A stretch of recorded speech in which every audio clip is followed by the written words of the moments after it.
Amaka, look at us. We are shivering not just from the wind. Your mother is fading and you sit here counting the beads on your waist. I am the beauty of Umudi. If I break, what is left for the village to admire?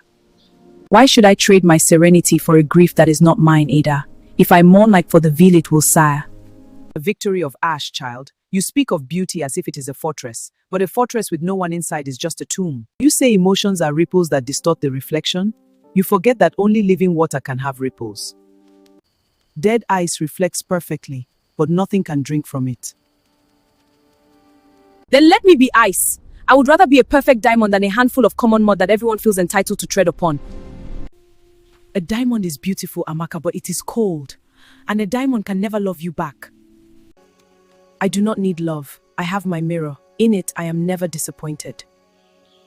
Then the spirit shall give you your wish. Since you refuse to be a person who feels, you shall become an object that is only seen. Help me, Ada. Mama Ngozi. Amaka, I am sorry. I can't do anything. It is a heavy thing to look at. I keep waiting for her to blink. I keep waiting for her to tell me my hair is messy or that I'm worrying too much about Nkiru's child. She got what she prayed for, Ada. A reflection that never ripples. A peace that never breaks. But it isn't peace, Mama. It's a prison. Look perfect, and yet I feel more pity for her now than I did for the beggars at the gate. Even when she looked at me, she was only looking for a version of herself in my eyes. That is the tragedy of the mirror, my son.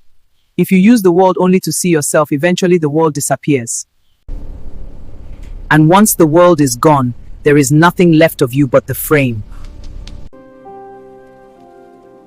Will she ever come back? Only if the stone learns to bleed, Ada. Only if she desires the death of human emotion more than the glory of her own image.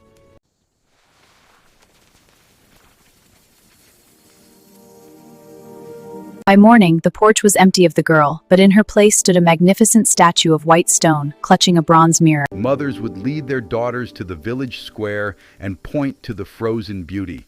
They would tell them, "Look at her. She is perfect. She is flawless. But remember, you cannot drink from ice, and you cannot warm your heart against a diamond." Amaka remained in the center of Umudi, an eternal masterpiece. She finally had her wish. She was never disappointed, she never felt grief, and she never grew old.